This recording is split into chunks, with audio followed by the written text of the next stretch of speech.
Clip number 866۔ اس clip میں سورہ انبیاء کی آیت نمبر 83 سے لے کر 84 تک کی تلاوت، ترجمہ اور تفسیر قرآن صراط الجنان آپ سماعت فرمائیں گے۔ بسم اللہ الرحمن الرحیم۔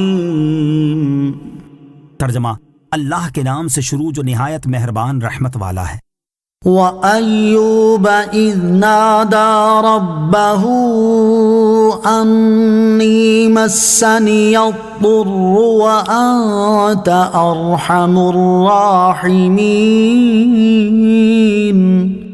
ترجمہ، اور ایوب کو یاد کرو جب اس نے اپنے رب کو پکارا کہ بے شک مجھے تکلیف پہنچی ہے اور تو سب رحم کرنے والوں سے بڑھ کر رحم کرنے والا ہے۔ وہ ایوب، اور ایوب کو یاد کرو۔ حضرت ایوب علیہ السلام حضرت اسحاق علیہ السلام کی اولاد میں سے ہیں اور آپ کی والدہ حضرت لوط علیہ السلام کے خاندان سے ہیں۔ اللہ تعالیٰ نے آپ کو ہر طرح کی نعمتیں عطا فرمائی تھیں، صورت کا حسن بھی، اولاد کی کثرت اور مال کی وسعت بھی عطا ہوئی تھی۔ اللہ تعالیٰ نے آپ علیہ السلام کو آزمائش میں مبتلا کیا، چنانچہ آپ کی اولاد مکان گرنے سے دب کر مر گئی۔ تمام جانور جس میں ہزارہا اونٹ اور ہزارہا بکریاں تھیں سب مر گئے۔ تمام کھیتیاں اور باغات برباد ہو گئے، حتیٰ کہ کچھ بھی باقی نہ رہا۔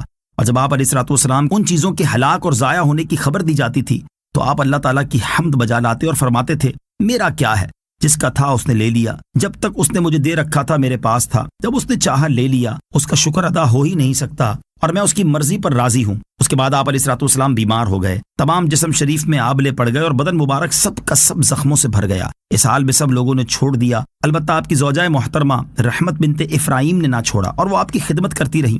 آپ علیہ السلام کی حالت سال ہا سال رہی۔ آخر کار کوئی ایسا سبب پیش آیا کہ آپ نے بارگاہ الہی میں دعا کی، اے میرے رب عز و جل، بے شک مجھے تکلیف پہنچی ہے اور تو سب رحم کرنے والوں سے بڑھ کر رحم کرنے والا ہے۔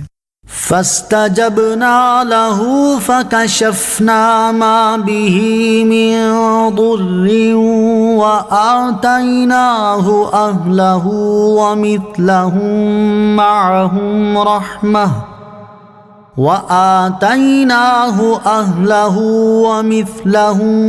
مَّعَهُمْ رَحْمَةً مِّنْ عِندِنَا وَذِكْرَىٰ لِلْعَابِدِينَ۔ ترجمہ، تو ہم نے اس کی دعا سن لی تو جو اس پر تکلیف تھی وہ ہم نے دور کر دی اور ہم نے اپنی طرف سے رحمت فرما کر اور عبادت گزاروں کو نصیحت کی خاطر ایوب کو اس کے گھر والے اور ان کے ساتھ اتنے ہی اور عطا کر دیے۔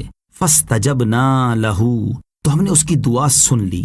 اللہ تعالیٰ نے حضرت ایوب علیہ السلام کی دعا قبول فرما لی اور انہیں جو تکلیف تھی وہ اس طرح دور کر دی کہ حضرت ایوب علیہ السلام سے فرمایا، آپ زمین میں پاؤں ماریے۔ انہوں نے پاؤں مارا تو ایک چشمہ ظاہر ہوا۔ آپ کو حکم دیا گیا کہ اس سے غسل کیجیے، آپ نے غسل کیا تو ظاہری بدن کی تمام بیماریاں دور ہو گئیں۔ پھر آپ 40 قدم چلے، پھر دوبارہ زمین میں پاؤں مارنے کا حکم ہوا، آپ نے پھر پاؤں مارا تو اس سے بھی ایک چشمہ ظاہر ہوا جس کا پانی انتہائی سرد تھا۔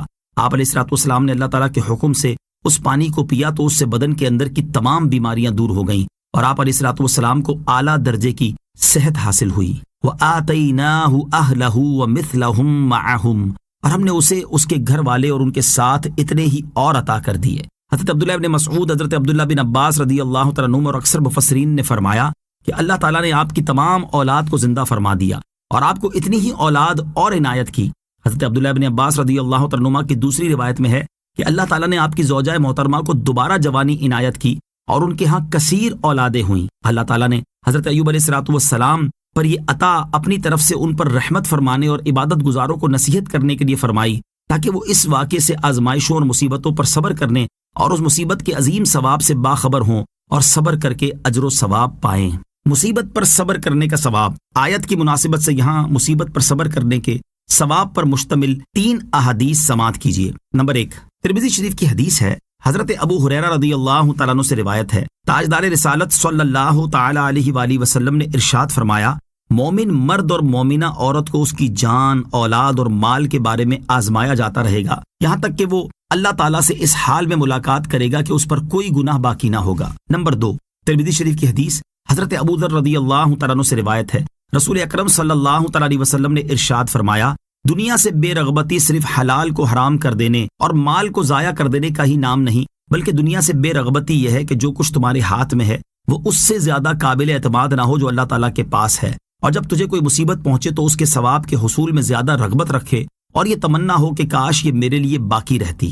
نمبر 3، سنن ابو داؤد میں ہے کہ حضور پر نور علیہ الصلوۃ والسلام نے ارشاد فرمایا، جب اللہ تعالیٰ کی طرف سے کسی بندے کے لیے کوئی درجہ مقدر ہو چکا ہو جہاں تک یہ اپنے عمل سے نہیں پہنچ سکتا، تو اللہ تعالیٰ اسے اس کے جسم یا مال یا اولاد کی آفت میں مبتلا کر دیتا ہے، پھر اسے اس پر صبر بھی دیتا ہے حتیٰ کہ وہ اس درجے تک پہنچ جاتا ہے جو اللہ تعالیٰ کی طرف سے اس کے لیے مقدر ہو چکا۔ اللہ تعالیٰ ہمیں آفات و بلیات سے محفوظ فرمائے اور ہر آنے والی مصیبت پر صبر کر کے اجر و ثواب کمانے کی توفیق عطا فرمائے، آمین۔